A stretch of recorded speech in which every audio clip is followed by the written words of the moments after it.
Audiobook do livro Vida, Desafios e Soluções. De Divaldo Franco e Joana de Ângeles. Capítulo 3.1.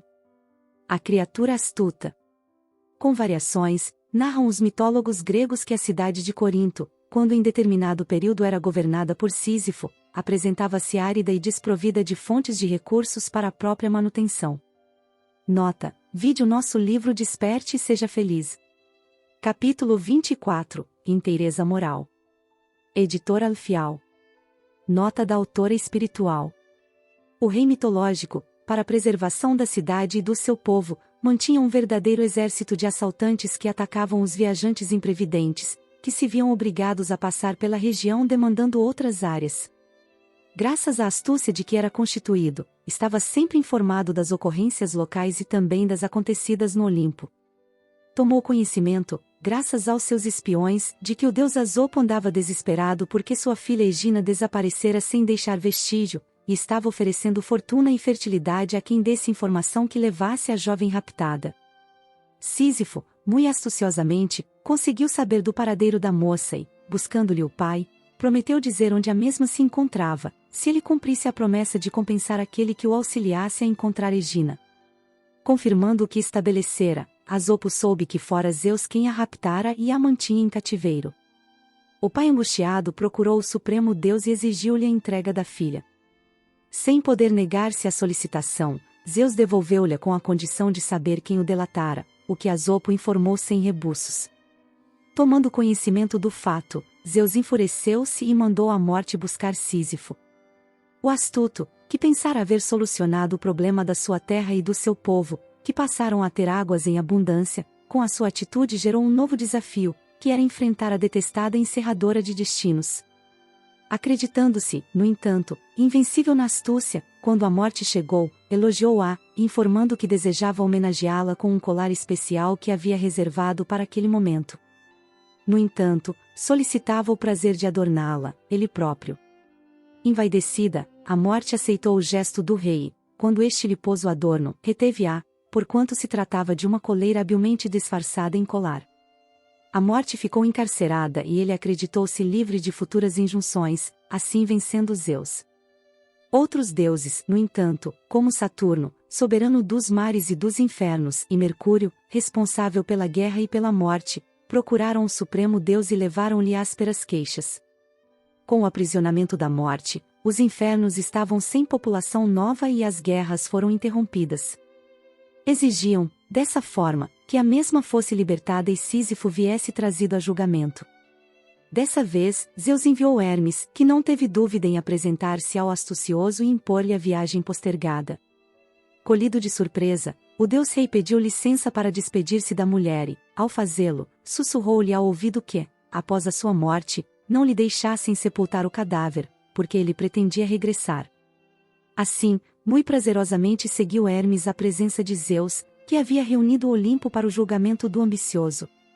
Na oportunidade, diante de todos, antes que lhe fosse aplicada a sentença, Sísifo solicitou a Zeus que o deixasse retornar à terra, porque o seu corpo não houvera recebido as homenagens que são devidas aos reis, particularmente aqueles de procedência mitológica.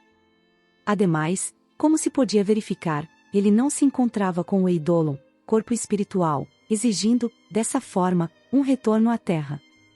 O soberano lhe concedeu a volta ao mundo e, quando retomou o corpo, sem demora, evadiu-se de Corinto com a mulher, a fim de fugir à fúria de Zeus. Certamente resolveu um novo desafio, no entanto gerou um problema muito mais grave, que iria defrontar posteriormente. Instado pelos demais deuses a respeito da punição que deveria ser aplicada no fujão, respondeu-lhes o soberano: mandarei agora um deus do qual ele não fugirá para sempre. Trata-se do tempo. E silenciou. Sísifo fugiu quanto pôde, porém, à medida que o fazia, era tomado pela velhice, pelas enfermidades, até que a morte veio buscá-lo. Ao ser apresentado a Zeus, sem qualquer escusa, ouviu a pena que lhe estava reservada, por haver tentado burlar as leis, fugir à justiça. Deveria conduzir uma pedra de grandes proporções montanha acima, até colocá-la no acume. Para evitar diminuição de movimento no trabalho, quando lhe adviesse o cansaço, foi destacada uma erínia para fustigá-lo com um bidente. E até hoje, narram os mitólogos, Sísifo tenta conseguir o intento. Isso porque, ao chegar próximo à parte superior da montanha, a pedra escapa-lhe das mãos e volta ao piso, exigindo-lhe repetir a façanha, sem êxito, indefinidamente. É bem o testemunho de advertência àqueles que estão sempre transferindo deveres e realidades, acreditando na própria astúcia. Supõe-se, todos quantos assim agem, que são muito espertos, enquanto os demais são estúpidos ou ingênuos. Em realidade, astúcia não expressa inteligência, mas sim, instinto de preservação da vida e dos jogos de interesses pessoais. Todo indivíduo enfrenta desafios para crescer. A própria existência terrestre é um permanente convite ao esforço. A melhor solução para enfrentar problemas é tentar resolvê-los nas suas fontes, evitando-se as atitudes que os postergam, trazendo-os de volta mais complicados. O que não é feito hoje, amanhã estará, por certo, mais difícil de ser conseguido. Quando se resolve mal um problema, ele dá surgimento a outro, que lhe é resultado, ou retorna mais desafiador. Por isso, somente as atitudes corretas, baseadas na honradez e na lealdade, conseguem resolver em definitivo as dificuldades e as ocorrências desagradáveis do percurso. O indivíduo imaturo sempre adia soluções, na ilusão de que amanhã as possibilidades serão melhores do que as de hoje, fugindo ao enfrentamento com a consciência e o dever. Suas vitórias são conseguidas através dos mecanismos da deslealdade, da conduta incorreta, que lhes permitem sorrir da forma como ludibriam os demais. Em verdade, porém, enganam-se a si mesmos, porque o compromisso retorna-lhes sempre para a necessária regularização.